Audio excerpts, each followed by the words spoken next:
오늘 이 아침 우리가 함께 묵상할 말씀은 요한복음 14장 15절에서 17절까지의 말씀입니다. 이 말씀 함께 읽고 오늘 우리에게 주시는 하나님의 말씀의 은혜를 함께 나누도록 하겠습니다. 너희가 나를 사랑하면 내 계명을 지킬 것이다. 내가 아버지께 구하겠다. 그리하면 아버지께서 다른 보혜사를 너희에게 보내셔서 영원히 너희와 함께 계시게 하실 것이다. 그는 진리의 영이시다. 세상은 그를 보지도 못하고 알지도 못하므로 그를 맞아들일 수가 없다. 그러나 너희는 그를 안다. 그것은 그가 너희와 함께 계시고 또 너희 안에 계실 것이기 때문이다. 아멘. 세상의 많은 사람들은 사람이 변하지 않는다고 이야기합니다. 간혹 인생의 큰 일을 겪게 되면 그때 사람이 변하지, 대개의 경우 사람이 좋은 방향으로 변하는 건 어려운 일이라고 이야기하죠. 그런데 정말 이 정도 제가 좀 살아오다 보니까 사람이 변하는 경우를 거의 보지를 못했습니다. 그래서 저도 사람은 변하지 않는다라고 이야기를 종종 합니다. 그러나 여기에는 단석 하나 붙습니다. 하나님을 모르는 세상에서 라는 단서입니다. 그럼 하나님을 믿으면 사람이 변할 수 있는가? 저는 그렇다라고 말합니다. 하나님 안에서 사람은 변할 수 있고요. 사실 변해야만 하죠. 왜 이렇게 말할 수 있냐면 하나님을 믿는다는 건 하나님을 사랑하게 되었다는 말과 같은 의미이기 때문에 그렇습니다. 하나님을 믿는다는 건 죄인 중에 괴수와 같은 나를 죽음에서 건지시기 위하여 구원의 크신 일을 어떻게 행하셨는지 알게 된다는 말이기 때문에 그렇습니다. 그리고 그 과정에서 성도는 나와 같은 사람을 향한 하나님의 사랑과 은혜를 경험하게 되죠.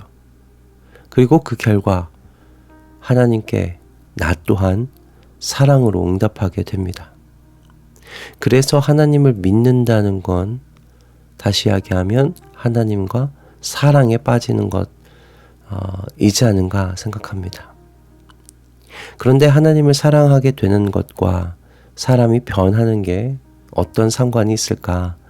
오늘 15절 말씀을 보시면 이해가 되실 것 같아요. 너희가 나를 사랑하면 내 계명을 지킬 것이다. 이 말씀에서 예수님은 사랑과 순종을 따로 보지 않고 계세요. 사랑과 순종은 동전의 양면과 같아서 사랑하면 순종은 따라오는 결과라고 말씀하고 계시죠. 자, 그렇다면 하나님을 사랑하게 된 사람은 그 인생이 변할까? 변하지 않을까? 당연히 변할 수밖에 없다는 겁니다. 그 전에 어떤 삶을 살았든지 상관이 없습니다.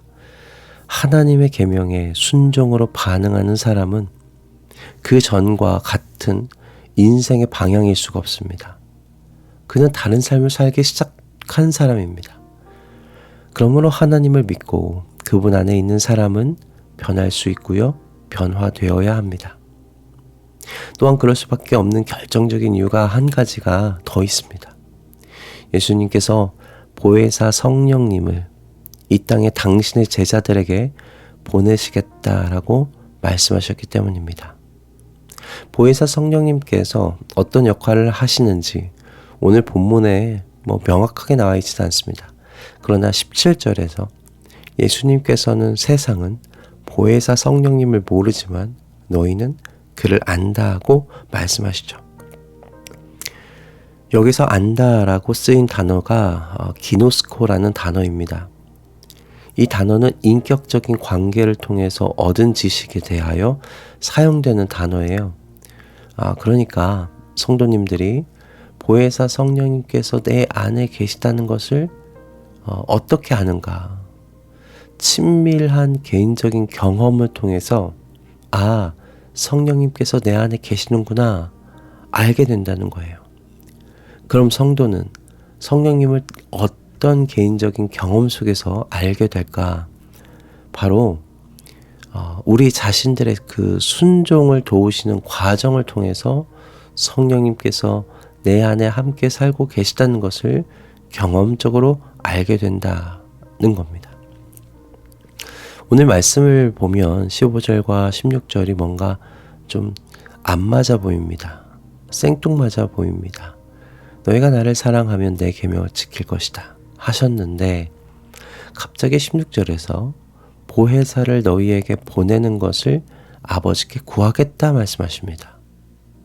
왜 도우시는 영이신 성령님을 우리에게 보내시는 걸까요? 15절과 16절의 관계 안에서 우리가 생각해 볼 수 있는 건 성령님께서 우리의 순종을 도우시는 역할을 하신다라는 겁니다. 하나님을 사랑한다고 해서 우리가 하나님의 모든 말씀에 당장에 순종할 수 있다면 얼마나 좋겠습니까? 그러나 현실이 그렇지가 않죠. 사랑이 강력한 힘을 가지고 있지만 그럼에도 그 사랑만으로는 지금까지 내가 좋아서 살아온 그 삶의 습관과 그 방향을 완전하게 돌리기에는 힘이 붙이는 것이 사실입니다. 그래서 예수님께서는 보혜사, 도우시는 영이신 성령님을 우리에게 보내주시는 겁니다. 그럼 보혜사 성령님께서 우리를 어떻게 도우실까요? 어떻게 순종하도록 인도하여 주실까? 17절의 말씀에 보혜사 성령님이 어떤 분이신지 나와 있죠. 그는 진리의 영이시다.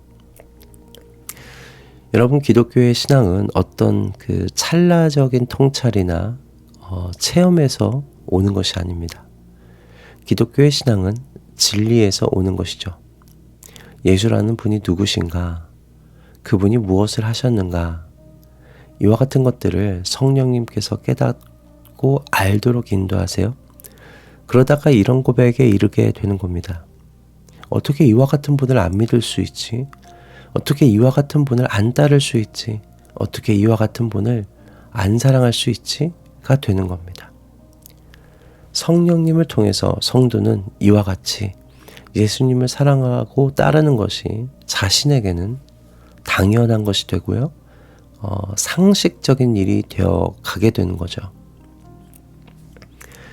여러분, 이 지경까지 온 사람이 어떻게 과거와 똑같은 삶을 살아갈 수가 있겠어요? 그의 말과 행동이 바뀔 수밖에 없습니다. 내 삶의 자리에서 이제 내가 사랑하게 된 분, 내가 따라가고 싶은 분을 따라서 그 삶이 점점 재편되어 가기 때문입니다. 그래서 이 아침에 이 말씀을 함께 듣는 여러분들은 각자의 삶의 자리에서 그리스도의 향기를 내는 분들이 되시기를 소원합니다. 당신을 보면 예수님이라는 분이 어떤 분이신지 조금 알 것 같아. 그런 말을 듣는 저와 여러분이 되어지기를 소원합니다. 너희가 나를 사랑하면 내 계명을 지킬 것이다. 우리의 이 순종이 그리스도의 지문을 우리 각자의 삶의 지경에 남겨놓는 과정들로 쓰이기를 이 아침 기도합니다. 할렐루야. 함께 기도하겠습니다. 주님, 저희를 사람의 향기와 사람의 지문을 세상에 남겨놓으려던 그 인생에서 그리스도의 향기와 그리스도의 지문을 남기며 사는 새로운 인생이 되게 하여 주셔서 감사합니다. 이와 같은 인생으로 만들어 주셨으니 이제 더욱 진리이신 보혜사 성령님 의지할 수 있도록 인도하여 주시옵소서. 성령 하나님을 통하여 진리이신 예수 그리스도를 더 깊이 알게 해주셔서 하나님을 사랑할 수밖에 없는 저희 되게 하여 주시옵소서. 저희 모두에게 주님을 사랑하고 순종하며 사는 것이 당연한 일, 상식적인 일이 되도록 인도하여 주시옵소서. 예수 그리스도의 이름으로 기도드립니다. 아멘.